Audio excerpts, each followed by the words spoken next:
FDA आता कारवाया करताना अतिरेक करतंय. हे मी नाही, हायकोर्ट म्हणतंय. पुन्हा एकदा हायकोर्टानं FDAला फटकारलंय. फक्त FDAला हायकोर्टानं यावेळेला फटकारलं नाहीये, तर सगळ्यात मोठी कारवाई आतापर्यंतची FDAवर केली आहे. ती म्हणजे FDAवर हायकोर्टानं 5 लाखांचा दंड ठोठावलाय. नेमकं हे प्रकरण काय? हायकोर्टानं FDAवर पुन्हा एकदा ताशेरे का ओढले? हे सगळं प्रकरण या व्हिडिओच्या माध्यमातून जाणून घेऊ. नमस्कार, मी पूजा. तुम्ही पाहताय लोकमत.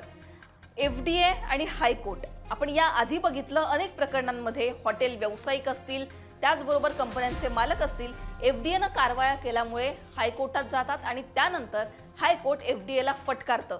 या आधीच्या प्रकरणांमध्ये आपण हे पाहिलेलं आहे.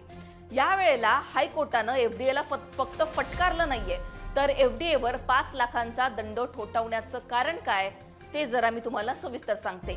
तर प्रकरण काय, FDAनं एका डेअरीवर कारवाई केली. एका मिठाईच्या दुकानावर FDAनं कारवाई केली. ज्या दुकानाचं नाव काय, पुण्यातील हे दुकान आहे. 12 जूनला FDAनं ही कारवाई केली. 12 जूनला पहिल्यांदा त्यांनी तपासणी केली. गुरुनानक डेअरी अँड स्वीट्स इथे FDAचे अधिकारी गेले आणि या अधिकाऱ्यांनी या सगळ्या दुकानाची तपासणी केली.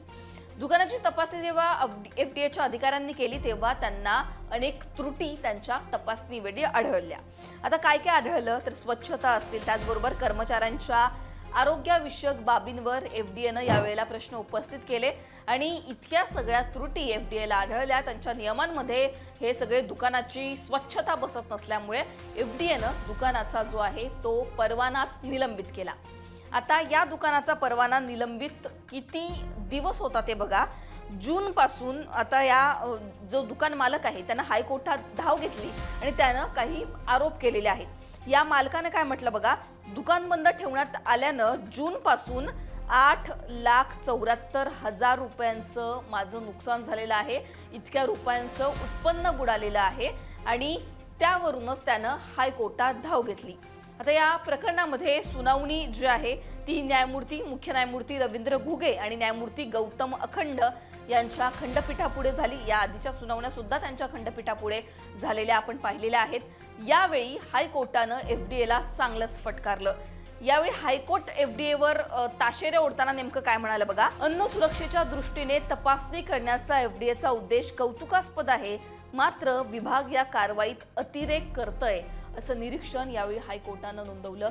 अतिरेक हा शब्द फार महत्त्वाचा आहे.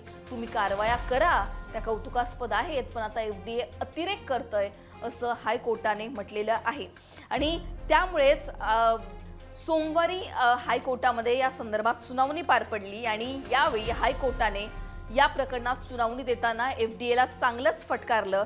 जो निलंबित केलेला परवाना आहे या दुकानाचा ते आदेश मागे घ्या असं हायकोर्टानं सांगितलं आणि त्याचबरोबर 5 लाख रुपये भरपाई द्या या दुकान मालकाला, हे आदेश सुद्धा हायकोर्टानं FDAला दिले. त्याच्यामुळे आतापर्यंत आपण बघितलेलं आहे की ताशेरे हायकोर्टानं FDAवर ओढलेले आहेत, पण आता हायकोर्टानं पहिल्यांदाच दंड ठोठावलेला आहे, तो पण 5 लाखांचा FDAवर. त्याच्यामुळे ही हायकोर्टाची FDAवरची आतापर्यंतची सगळ्यात मोठी कारवाई समजली जाते.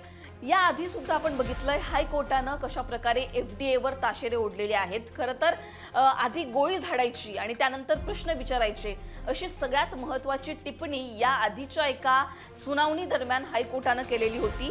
कॅडिला फार्मास्युटिकल्स औषध कंपनीनं हायकोर्टात धाव घेतलेली होती आणि कुठलीही आम्हाला नोटीस न देता धडक कारवाई FDAनं केली आमच्या औषध कंपनीवर आणि आमच्या औषधांचा साठा FDAनं जप्त केला आणि त्यामुळे आमचं नुकसान झालंय असं म्हणत या औषधाच्या कंपनीच्या मालकानं हायकोर्टात धाव घेतलेली होती. आणि त्यावेळेला सुद्धा FDA कुठल्याही प्रकारच्या नोटिसा देत नाही, डायरेक्ट धडक कारवाया करते आणि त्यामुळे आधी गोळी झाडता आणि त्यानंतर प्रश्न विचारता का असा सवालच हायकोर्टानं FDAला केलेला होता. याआधी सुद्धा आपण बघितलंय अनेक प्रकरणांमध्ये FDAला हायकोर्टानं सुनावलेलं आहे, पण अशा प्रकारे FDAवर हायकोर्टानं धडक कारवाई केल्यामुळे अनेक प्रश्न उपस्थित होतात. या सगळ्यांवर तुकाराम मुंडे काय उत्तर देतात का, काय प्रतिक्रिया देतात का, हे पाहणं महत्त्वाचं असणार आहे. पण हायकोर्ट विरुद्ध FDA असा सामना सध्या आपल्याला पाहायला मिळतोय. अनेक प्रतिक्रिया सुद्धा आता सोशल मीडियावर सुद्धा काहींच्या येत आहेत की कारवाया करा पण अतिरेक होता कामा नये, कारण फक्त एक झुरळ दिसला किंवा थोडीशी तुम्हाला तिथे अस्वच्छता आढळली जी की तुमच्या घरामध्ये सुद्धा असू शकते, या सगळ्यानंतर तुम्ही थेट त्या हॉटेलचा परवाना कसा काय निलंबित करू शकता. यामुळे त्यांची आतापर्यंतची 20, 30, 40, 50 एवढं जुनं ते हॉटेल असतं, त्यांची जी ती कमाई असते त्या कालावधीमधली, जितके दिवस तुम्ही परवाना निलंबित करता ते त्यांचं उत्पन्न सगळं वाया जातं, ते पैसे वाया जातात. त्याच्यामुळे FDA ला काहींनी धारेवर धरलं आणि हॉटेल मालक अशा प्रकारे हायकोर्टात जाऊ लागल्यामुळे हायकोर्टानं संताप व्यक्त केलाय. तुम्हाला हायकोर्टाच्या भूमिकेवर काय वाटतं? हायकोर्टानं जे कारवाई केलेली आहे जी FDA वर, त्याच्यावर तुमची मतं कमेंटमध्ये सांगा. लोकमतला सबस्क्राईब केलं नसेल तर सबस्क्राईब करायला विसरू नका.